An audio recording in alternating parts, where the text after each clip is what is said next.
Afande munyike mpola. Afande omunyike okugulu afande. Omunyike okugulu. Afande ntuyo. Afande no. Lasta. Afande jireke. Agenda chikuwa. Afande jireke. Afande.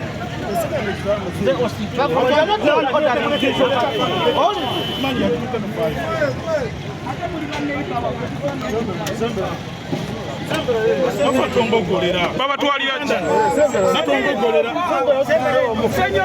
Kwaki baba twalira ki? Mukoze ki? Baba twala mukoze ki?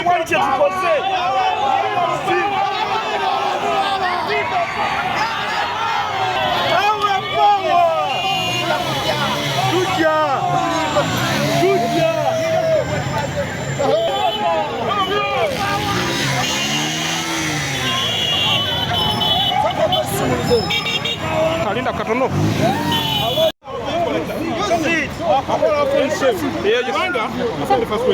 Ensonga tuyitibwa ku mukolo tugenze ku mukolo tulisesaza tusalako nga tetulina musango gwonna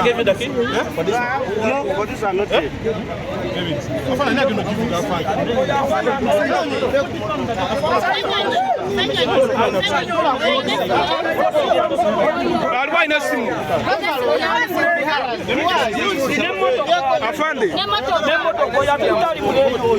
oyali muleya oba simateka simanyo bakolagana musirikale okubalanga ayina emmotoka ayina ebisuubizo ayina nesente zange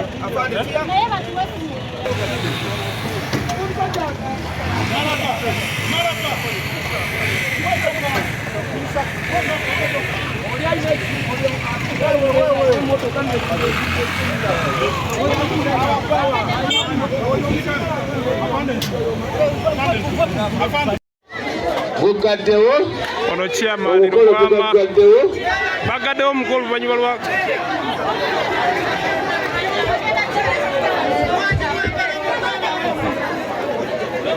kumanya buzibu ki kwaki muganyi ba NUP okubanga bajjawo obuzibu wabuli wana abasajja bazze ne balumba omukolo gwaffe nga tetubayisa security yonna eŋŋaanyo abo okukola omukolo naye bano batuwambye buwambye era omukolo gufudde nga bagamba mbu balina kaadi yabayita ku mukolo guno tebalina kaadi okujjako nga bagyekolera bokka bategeeza mu balina tugenze bananze ne wano onvuddewo nonya yategese omukolo aliwo ategese omukolo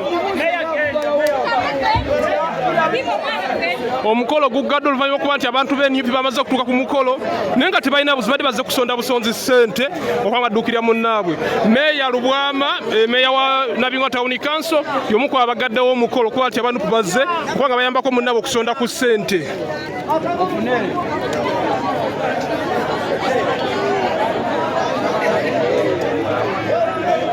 gavana amaze okutuuka naye abantu baguddemu akatengo omuganda ng'awuliriza oba alaba baguddemu akatengo wano Nabingola Essesa Highland akatengo kaguddewo olutuuse ku mukolo ab'NRM ne batyamu era badduka meeya Lwamula enyiganyiga Kisimdozi ategeeza poliisi yagaye omukolo aguggaddewo gy'oli abadde nannyini mukolo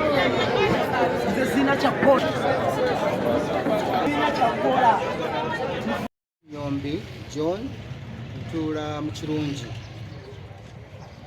olunaku olwaleero nga ennaku z'omwezi 13 mwezi guno mwezi ogwokutaano omwaka 2023 nsazeewo okwegatta ku pate ya National Unity Platform ofunze NUP okuddako emabega katono mbadde mu pate ya NRM era neesimbawo ku bwa meeya wa South Division mu kamyufu aka NRM naye nsazeewo okwegatta ku NUP okuva mu NRM okusinziira ekisooka emivuyo gye nalaba mu kalulu aka NRM obutali bwenkanya emivuyo ekyokubiri okuwulira nga kya bwenkanya okufunayo omukulembeze ko omulala enkyukakyuka nti omuntu kikulu nnyo ng'okyayagalwa n'obeerako n'ovaako wummuza ku birowoozo ng'oli mu kifo ekirungi nkuzigirira Hotel Bafana International esangibwa Kalamba ku lusozi waggulu mu Kiganda Town Council ku luguudo oluva Emityana okudda Emubende mu Kasanda District. Ku Hotel Bafana International tulina conference hall wotuliza meetings ez'enjawulo, gym, sauna ne steam bath, ebisula ebirungi nga tulina ebyokulya mu bika byonna, ekyennyanja ekiwoomu, embuzi, omuchomo saako n'ebyokulya ebiva mu ngano. Tulina ebyokunywa byonna, tulina DSTV w'olabira emipiira gyonna, nga tulina ne gardens ennungi w'osobola okukolera emikolo gyonna ng'embaga saako n'enkuŋŋaana, ate nga tukola ne outside catering okugattako ne sound gaggadde gye tulina. Customer care ya mulembe nga ne security weeri. Gwayagala okubuukinga kuba ku 0772435422 oba 0200906922. Jangu ku Hotel Bafana International e Kalamba ozze bujja obulamu.